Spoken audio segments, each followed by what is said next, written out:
نحمده ونستعينه ونستغفره ونعوذ بالله من شرور أنفسنا ومن سيئات أعمالنا من يهده الله فلا مضل له ومن يضلله فلا هادي له وأشهد أن لا إله إلا الله وحده لا شريك له وأشهد أن محمدا عبده ورسوله سبحانك لا علم لنا إلا ما علمتنا إنك أنت العليم الحكيم ورب اشرح لي صدري ويسر لي أمري واحلل عقدة من لساني يفقهوا قولي وبعد والسلام عليكم ورحمة الله تعالى وبركاته. قال تعالى ولقد ذرأنا لجهنم كثيرا من الجن والإنس لهم قلوب لا يفقهون بها ولهم أعين لا يبصرون بها ولهم آذان لا يسمعون بها.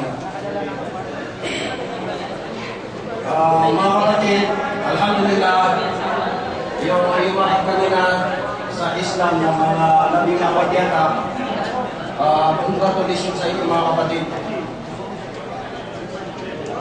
Kayo ang napili ng isa sa napili ng Allah na binigyan niya ng patnubay. Dahil hindi lahat ng tao sa mundo ay binibigyan ng Allah ng patnubay. So isa kayo sa napili ng Allah at sikapin ninyo na mapag-aralan ninyo kung ano ang Islam. Nabanggit ko sa inyo kanina na ang Islam ay kung alam lang natin ay hindi matutumbasan ng pera o anumang bagay dito sa mundo. Dahil ito lang ang bagay na gagarantiya sa atin sa pamumuhay natin dito sa mundo, lalo na sa kabilang buhay. Ito lang ang gagarantiya sa atin. So mga kapatid, yung binanggit ko na isa sa mga bersikulo sa Quran na sinabi ng Allah subhanahu wa ta'ala na ang ibig sabihin yun ay marami na sa jinn at sa katao na nakatakda na sa impernong apoy dahil may mga puso hindi nila ginamit para makaintindi at may mga mata hindi nakakakita, may mga tainga hindi nakakarinig. So, ang ibig sabihin niyan mga kapatid, marami na sa tao at sa jinn, yung jinn yung mga engkanto na hindi nakikita o mga anumang bagay na nilikha ng Allah ay nakatakda na sa impernong apoy dahil binigyan sila ng Allah ng talino pero hindi nila ginamit. Yun ang ibig sabihin yun. Hindi nila ginamit. Sa totoo lang mga kapatid, mating presidente ka o mayor, may katungkulan o wala, may trabaho o wala, tayo po ay nakapila sa tunay na destinasyon.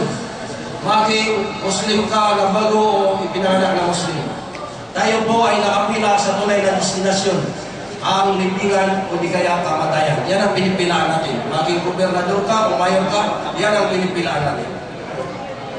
So pagdating sa kamatayan na yan, kung ikaw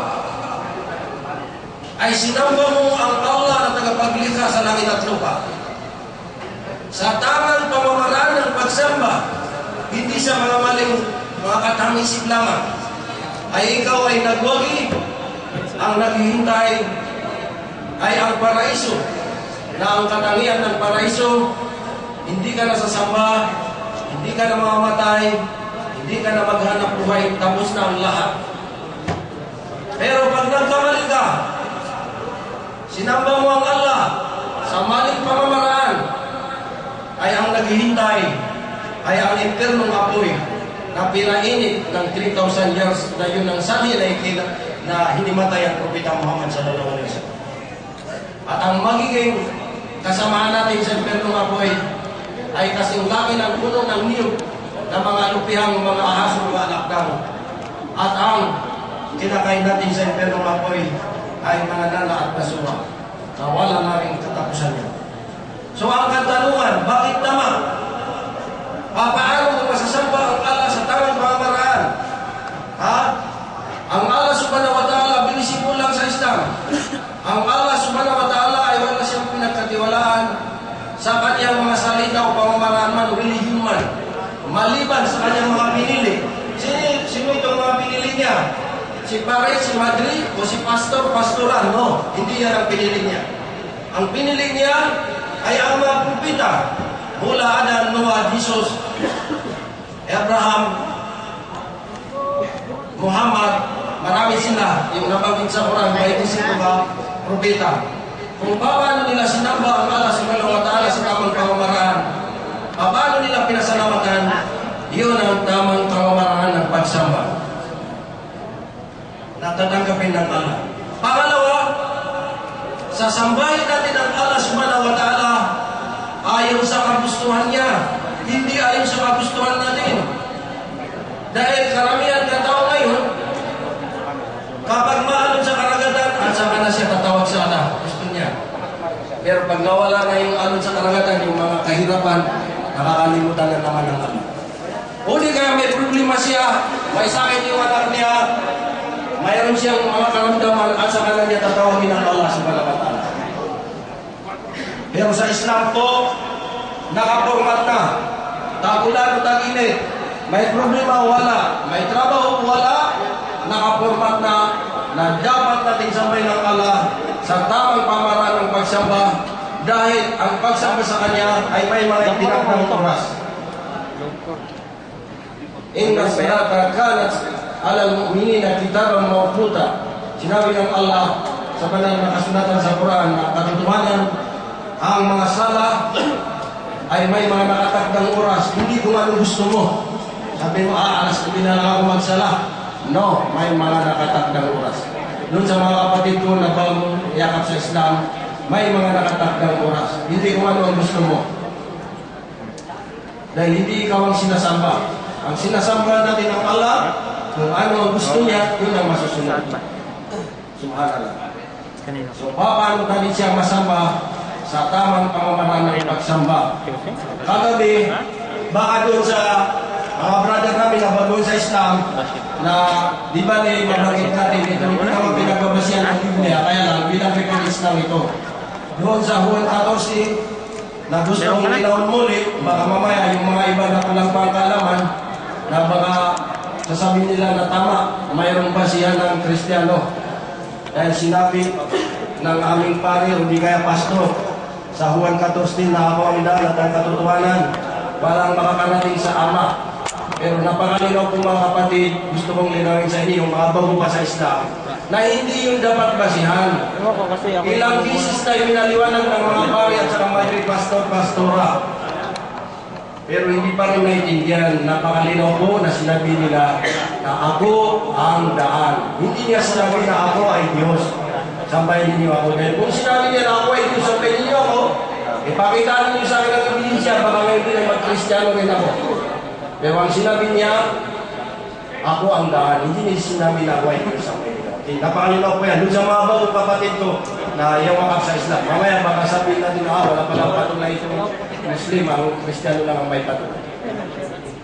So nabanggit natin yan mga kapatid, na ang Islam ay ang pinapairal dito ang talino. Doon sa mga kapatid ko na bagong yakap ngayon sa Islam na ipaliwanag ko sa kanila yung comparative, well, karamihan sa kanila ay Katoliko. Na lagi kong naipapaliwanag yan. Ito ay may mga bagong Muslim. Dahil itong Islam ay ang pinapairal ang ating talino. Hindi yung close your eyes ang binigit. Hindi yun. So binigyan ko kayo ng halimbawa. O ulitin ko para malinaw sa ating doon pa sa mga hindi pa nag-Muslim. Tayo po ay ipinanganak ng ating mga magulang. Lalo na ang sariling nanay. Inaruga tayo, pinalili, lahat ginawa ng ating sariling nanay para mabuhay tayo sa mundo. Halos mangutang siya para matustusan yung mga pangailangan natin hanggat sa tayo ay nakapag-aral at naging profesional at ipalagay natin nakapagtrabaho tayo sa ibang sulok ng mundo, lalo na sa Saudi Arabia.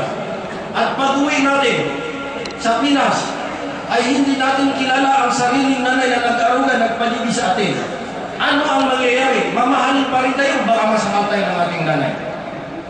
Siyempre, baka masakal tayo, biro mo, pinadidiga, inaruga, halos mamutang para matustusan yung pangailangan mo. Ngayon, iba na ang nanay ang kilala mo nung nagkasundo ka na. So, comparatively, sinabi ng Allah sa banal na Quran, Ba'da na'udhu billahi minash shaitanir rajim. Laqad khalaqnal insana fi ahsani taqwim. Katotohanan, nilikha ko ang tao sa lahat ng nilikha ko. Ang pinakamagandang nilikha ko ay ang tao. Bakit? Dahil mayroong talino. Kapag ang isang kabayo o kambing kapapanganak lang kaluluwal ng kanyang nanay, alam na niya kapain ang bigid ng nanay niya. Pero ang tao, kung hindi isusubo ng ating mga magulang sariling nanay ang kanilang bibig sa ating bunganga, hindi natin alam kapain. Mula zero. Kaya lang ang pagkakaiba, ang kambing o hayop, pag lumalaki, nagiging bubo dahil hindi niya alam ang magulang niya, maaaring sinisipingan pa niya. Pero ang tao, mula zero, pero lumalaki, nagkakaroon ng talino. Dahil sa Islam po, kapag naabutan ka ng kamatayan, na ikaw ay musmos, siraulo, baliw, wala kang pananagutan sa impyerno mapoy dahil siraulo ka o di kaya baliw ka. Kung sinong siraulo dito, o baliw, walang problema, walang pananagutan, huwag kang matakot kapatid, wala kang pananagutan. Pero kung matalino ka, may pananagutan ka. May pananagutan ka sa kabilang buhay. So sa Islam po, ang siraulo, baliw, musmus na bata na naabutan ng kamatayan, walang pananagutan sa kabilang buhay. Kung sino man ang may talino, may pananagutan sa kabilang buhay. So ngayon, ipagpatuloy natin yung comparative. Tayo ay lumaki na rin, naging profesional, naging tao na tayo. Isinasanhi ng alaang ulap para umulan, para lumago ang mga pananim at mga puno, mga prutas, mga gulay para pakinabangan mo bilang tao. At hindi lang doon, pati laman ng karagatan, pinapakinabangan mo bilang tao. At nung lumaki ka na, nagkaisip ka na, matalino ka, abogado ka, engineer ka, o ano man ang natapos mo, nakapagtrabaho ka, ipalagay natin Saudi Arabia. At nung dumating ka ng Saudi Arabia, nagkasweldo ka na, makapal ang bulsa ko, umuwi ka na sa Pinas, tuloy-tuloy ka sa Quiapo.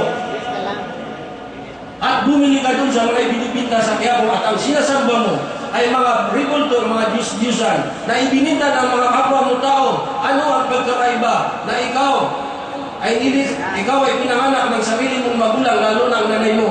Pero noong nagkasweldo ka, hindi mo kilala bilang nanay. At ikaw ay hindi baliw, hindi siraulo, hindi musmus na bata, matalino, abogado, may pinag-aralan. At noong umuwi ka, tuloy-tuloy ka sa Quiapo at bumili ka ng mga binibinta sa Quiapo ng mga ribulto, mga Diyos-Diyosan at ginawa mo ang tao. At kapag pinikpiksuan ka, yun ang sinasamba mo, doon ka umiiyak. Lahat ng mga kahilingan mo, doon may binutong sa mga itinitinda sa Quiapo.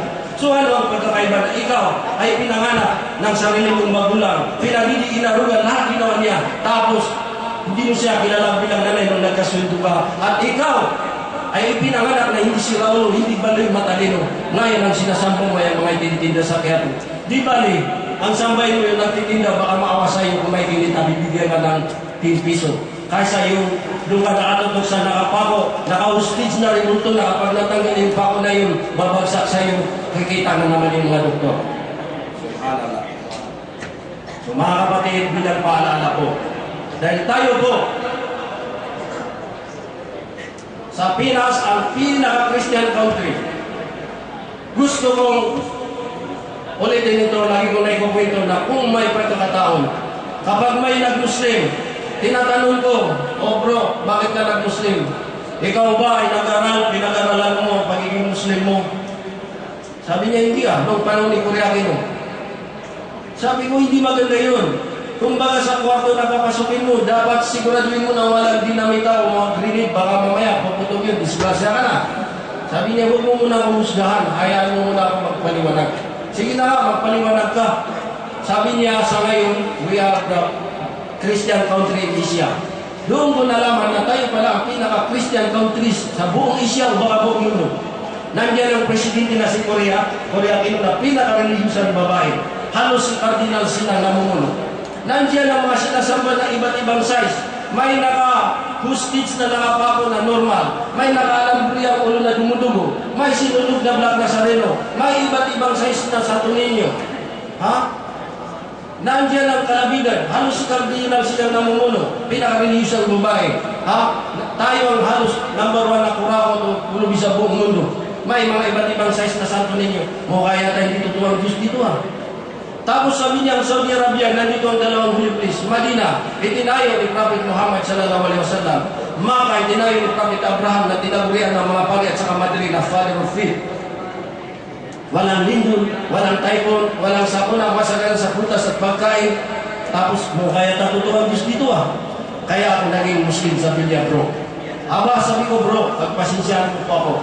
Dahil sa totoo lang, baka sa buong mundo, lahat ng Muslim, ikaw ang pinakasyokta. Kaya pagpasensyahan mo po ako dahil understanding kita. Pero sa totoo lang, baka lahat ng nag-Muslim sa buong mundo, ikaw ang pinakasyokta na nag-Muslim. Very simple lang, ebidensya ang ipinakita niya. Comparative lang na very simple. Ngayon, minsan, pag naipaliwanag natin ang katotohanan, pag-iisipan pa, nasaan yung talino natin? Yung sinabi mo, kung si Raulo kabaliw ka, okay lang. Pabayaan mo, total, baliw ka naman, wala kang pananagutan Pero kung may talino ka, mananagot ka sa kanilang buhay. Mananagot ka, kapatid. Hindi biro ito, mga kapatid. Ang ibinigay na buhay ng Allah dito sa mundo ay 2 digit lang. Bakit 2 digit? Bumilang ka ng isa hanggang 99. Pag ginalak mo na 100, 3 digit niya yung double zero. Bakit? Dito ba ngayon? Sa nakikinig ngayon sa akin, sino ba ngayon? Ang aaminin niya sa akin, patunayan niya sa akin na magiging 2 digit, 3 digit. Makaka 100 siya. Itaas ang kamay para makahigay kung natin itong premyo dito. Kahit hindi pa pwede ito yung mga angkan. So mga kapatid, ang buhay natin ay napakaiksi. So kailangan natin ang ating mga talino na magamit natin. Huwag natin hayaan ang Islam sa mga Arabo o mga Saudi o mga taga Mindanao, mga Busayap Maranao. Hindi sa kanila yan. Ang Islam po ay para sa lahat. Dahil sinabi ng Allah sa Quran, Inna dina indallahi al-Islam. Katotohanan, ang religion para sa Allah na tatanggapin niya ang Islam. Ibig sabihin siya ang nagmamayari. Tayo ay nilikha ng Allah. Lahat tayo may karapatan sa Islam. Kung gagamitin natin ang ating pamamaraan sa buhay, ay ang al-Islam, magiging Muslim agad tayo. Walang kinikilala na tribo o nation ang Islam. Dahil last na sasabihin ko yung sinabi ng Allah, Ya ayuhan nas, inna khalaqnakum min zakari wa unsa, waja'alnakum su'uban wa qaba'ila lita'arafu. O siyang katauhan, kayo ay nilikha mula sa lalaki at babae. Ibig sabihin, galing kay Adan at sa iba. At ginawa ko kayong iba't ibang nation at tribo upang kayo ay magkakakilala, hindi upang mag-away-away. Mga kapatid, inshallah, magmula ngayon sa gabi ito sa mga kapatid ko na bagong Muslim o datimang Muslim, gampanan natin ang ating mga liturtunin sa Islam. Dahil ito lang, ang Islam ang masasabi ko sa inyo na gagarantihin niya ang ating pamumuhay dito sa mundo, lalo na sa kabilang buhay. So walang gagarantihan din, maliban lamang sa Islam. Kapag ipinamuhay natin ang Islam, inshallah, paraiso ang naghihintay. Ang katangian ng paraiso, hindi ka na sasamba, hindi ka na mamamatay, hindi ka na maghanap buhay. Tapos na ang lahat, wa akhiru da'wana alhamdulillahi rabbil alamin. Takbir. Isa ko lang kay Ustaz Chris sa napakagandang mensahe. No? So, nakakain ba lahat? Baka meron pang hindi nakakain ha? So, I hope na meron tayong napulot na dagdag na kaalaman sa paniliwanag na ating kagalang-galang Ustaz. So ngayon muna, dahil tayo ay nakakain na, tutunawin natin yung kinain na yun. At siguro pwede natin alisin yung carpet, no? Pabalik sana kasi i-clear natin yung itong area nito kasi maglalaro ulit tayo. Bago natin ipamigay